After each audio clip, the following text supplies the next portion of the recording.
nome do Pai, do Filho e do Espírito Santo. Amém. Vinde, Espírito Santo, enchei os corações dos vossos fiéis e acendei neles o fogo do vosso amor. Enviai o vosso Espírito e tudo será criado, e renovareis a face da terra. Vamos agora fazer a última meditação desta série sobre a ressurreição e a esperança cristã. Uma última meditação dedicada a Maria, Mãe da Santa Esperança. Uma tradição muito antiga que atravessou os séculos e ficou plasmada em muitas obras de arte, afirma que a primeira aparição de Cristo ressuscitado foi a sua Mãe Santíssima. É natural que Jesus, que ficava feliz trazendo alegria àqueles que amava, tivesse levado a primeira alegria da ressurreição à sua mãe. Não era ela quem mais a merecia? Ela que tinha acreditado firmemente desde o momento da encarnação que aquele seu filho e filho do Altíssimo era, como o anjo Gabriel lhe tinha anunciado, o Messias, descendente de Davi, que reinaria eternamente e seu reino não teria fim. Maria uniu-se ao Redentor em todos os momentos da sua vida e especialmente na paixão, oferecendo sua imensa dor juntamente com o sacrifício do Filho, ao pé da cruz. Ali, ouviu dos lábios de Jesus agonizante a sua nomeação como mãe dos discípulos, mãe de todos os homens. Mulher, disse Jesus a João, que estava ao pé da cruz, perto de Maria, mulher, eis aí o teu filho. Por isso, certamente, ela merecia receber as primícias da alegria da ressurreição. É muito bonito pensar que naqueles momentos de escuridão quase total que envolveu os discípulos após a morte de Jesus, como já comentávamos nas primeiras meditações, a única luz de esperança que não se apagou foi o coração de Maria.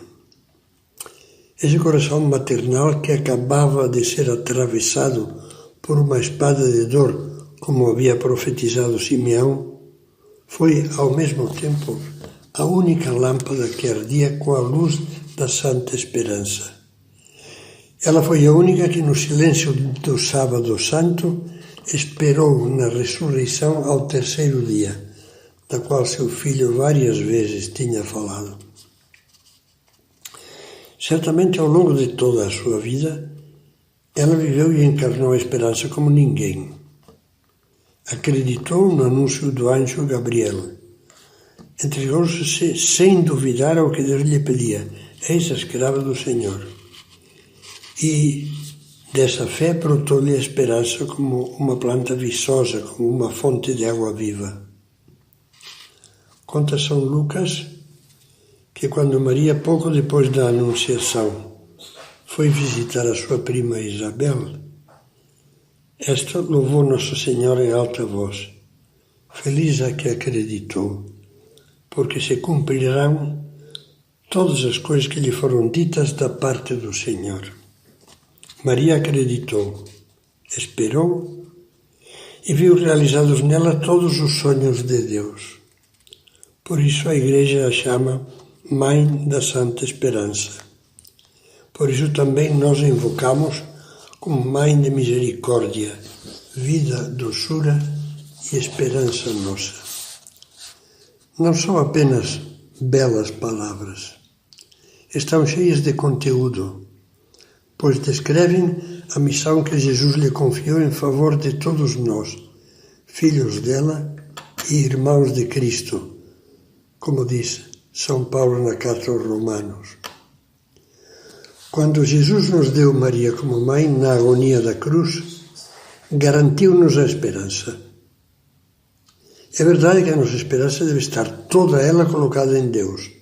Só Deus é o motivo e a fonte radical da esperança, pois sem a sua graça a esperança nem pode existir.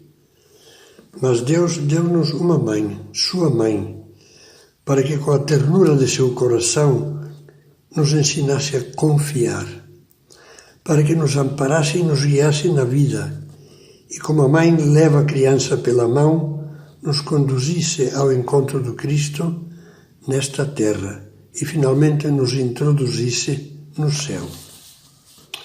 Uma das orações mais antigas dirigida a Nossa Senhora, que ainda hoje muitos católicos sabem de cor, diz: a vossa proteção nos acolhemos, Santa Mãe de Deus. Não desprezei as súplicas que em nossas necessidades vos dirigimos, mas livrai-nos sempre de todos os perigos, ó Virgem gloriosa e bendita. Rogai por nós, Santa Mãe de Deus, para que sejamos dignos das promessas de Cristo.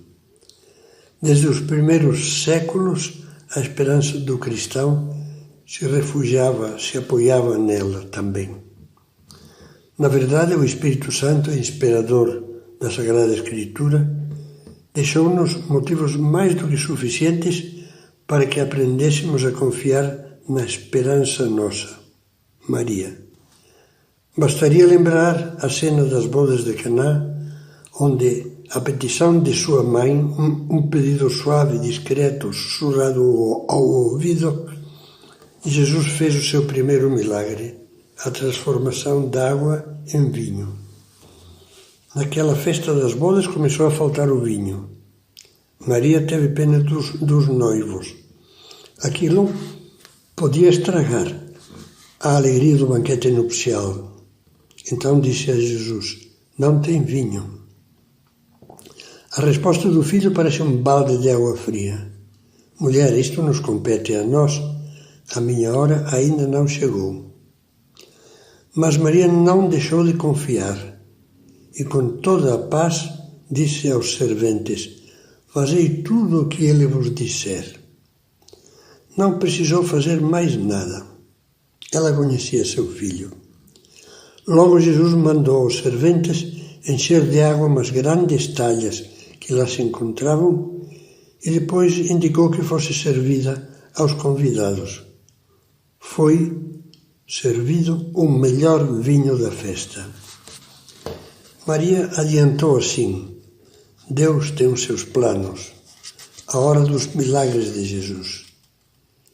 E graças a este primeiro milagre, obtido pela intercessão da Virgem, o Evangelho nos diz que Cristo manifestou a sua glória e os seus discípulos creram nele. Tudo pela solicitude de Maria, pela ternura do seu coração. Se Jesus fez isso a pedido de Maria, o que não fará por nós? É como se Ele próprio nos estivesse dizendo: vocês vêm, confiem na Mãe, confiem que eu a ouvirei sempre, ela conseguirá de mim o que quiser. É por isso que os santos e os bons teólogos dizem que Nossa Senhora é a onipotência suplicante, uma maneira hiperbólica, mas no fundo realista, de referir-se ao poder das súplicas de Maria diante de Jesus. São Bernardo, que é conhecido como o trovador da Virgem, gostava de compará-la ao aqueduto que recebe a água da fonte, água da graça, da fonte que é Deus, e a faz chegar a nós, da mesma maneira que um aqueduto recolhia então a água das fontes de montes e vales elevados e a conduzia até os povoados. E dizia São Bernardo: recebendo a plenitude da graça da própria fonte do coração do Pai, ela nos a torna acessível. Com o mais íntimo, pois, da nossa alma, com todos os afetos do nosso coração e com todos os sentimentos e desejos da nossa vontade, veneremos Maria, porque esta é a vontade daquele Senhor que quis que tudo recebêssemos por Maria. Que ânimo isso nos dá! Não é verdade que às vezes custa-nos quase acreditar na misericórdia divina, especialmente depois de termos abusado muito dela, com tantos arrependimentos insinceros, com tantas reincidências meio cínicas. E, no entanto, nem no pior dos casos devemos desesperar da misericórdia de Deus, ainda que nos vejamos afundados, como um filho pródigo, na mais suja lama do pecado. Nessa triste situação, ninguém como Maria para nos ajudar. Ela é mãe. Não tenhamos medo, por mais imundos e manchados que estejamos. Ela não deixará de facilitar um bom banho às suas crianças. Ela nos moverá ao arrependimento sincero. Ela nos levará, se for preciso, pela orelha até a confissão e nos carregará finalmente no colo, limpos e felizes. Se eu fosse leproso, escrevia São José Maria Escrivá, minha mãe me abraçaria. Sem medo nem repugnância alguma, beijar-me-ia as chagas. Pois bem, e a Virgem Santíssima? Ao sentir que temos lepra, que estamos chagados, temos de gritar, Mãe! E a proteção da nossa Mãe é como um beijo nas feridas que nos obtém a cura. A confiança em Nossa Senhora sempre foi tão grande entre os bons cristãos que alguns até exageraram. Mas exageraram de uma maneira bonita, assim como se amplia um detalhe de uma flor belíssima muito além do seu tamanho normal para poder apreciá-la melhor. Não há mentira nisso. Um exemplo entre mil são os versos do poeta da Esperança, o já citado Charles Péguy, que põe na boca de Deus Pai as seguintes palavras. Eu não vi no mundo, diz Deus, nada mais belo que uma criança que adormece fazendo a sua oração. Aqui o poeta se estende em versos tocantes, falando da maravilha que é a criança que dorme rezando. E aí nenhuma das coisas que diz é exagero. Continua, nada é tão belo. E este é mesmo um ponto em que a Virgem Santa está de acordo comigo, lá em cima, no céu. Posso dizer até que este é o único ponto em que estamos plenamente de acordo, pois geralmente os nossos pareceres são contrários, porque ela está do lado da misericórdia e bem, é preciso que eu esteja do lado da justiça. São versos que fazem sorrir e comovem um pouquinho, mas são, entre aspas, verdadeiros pelo sentimento de confiança em Maria que transmitem. Junto dela, só um cego espiritual, um tolo ou um demônio podem perder a esperança. Foi assim que o entenderam os cristãos desde o começo. Não podemos esquecer o que nos mostra a Sagrada Escritura nos Atos dos Apóstolos, logo depois da ascensão do Senhor. Jesus tinha se despedido indicando aos seus que permanecessem em Jerusalém até que sejais revestidos da força do alto, ou seja, até a vinda do Espírito Santo no dia de Pentecostes.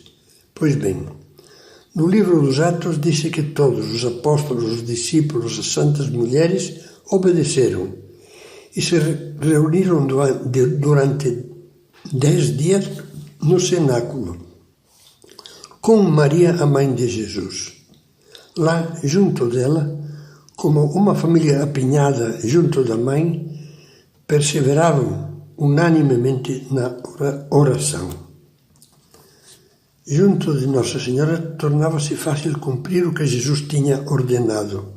Sempre é assim. A única coisa que ela nos pede é a que pediu aos serventes de Caná. Fazei tudo o que ele vos disser, e ela mesma ficará solícita junto de nós para nos ajudar a cumpri-lo. Por isso, uma vida espiritual impregnada de devoção a Nossa Senhora é uma vida espiritual sadia, voltada inteiramente para o cumprimento da vontade de Deus. São José Maria escrevia também: antes, sozinho, não podias. Agora, recorreste à Senhora e com ela, que fácil. É uma experiência universal na história do cristianismo. O grande poeta Dante Alighieri deixou-nos maravilhosamente plasmado essa experiência no canto 33 do Paraíso da Divina Comédia. O canto com o qual se encerra a obra e que começa com uma oração de São Bernardo à Virgem Maria e que é um dos pontos mais altos da poesia mundial. Para alguns, a Divina Comédia é o ponto mais alto da poesia. É uma prece de São Bernardo a Nossa Senhora que, entre outras coisas, diz assim: Ó Virgem Mãe, filha do teu Filho, humilde e alta mais que criatura alguma, termo imutável dos desígnios divinos. Cá no céu, diz cá no céu porque São Bernardo está no céu, falando com Nossa Senhora em favor de Dante. Cá no céu, tu és para nós sol radiante de amor, e embaixo, entre os mortais, és uma fonte viva de esperança. Senhora, és tão grande e tanto podes, que quem quer graça e a ti não recorre, o seu desejo quer voar sem asas. Em ti misericórdia, em ti piedade, em ti magnificência, em ti se junta quanto há nas criaturas de bondade. Se você puder, leia isso no original italiano. Mesmo que a tradução o torne desbotado, mantenha a alma dos versos.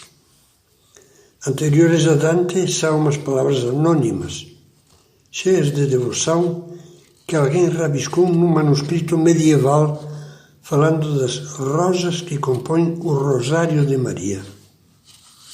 Diz: quando a bela rosa Maria começa a florescer, o inverno das nossas tribulações se desvanece e o verão da eterna alegria começa a brilhar. É poema popular bem simples, mas muito expressivo. Na realidade, a nossa confiança em Maria não só deve ser singela, como a fé encantadora do povo simples, mas deve adquirir a pureza e a simplicidade da infância. Podemos dizer que a nossa confiança só será perfeita quando, tal como Jesus nos pede, nos transformarmos e nos fizermos como crianças.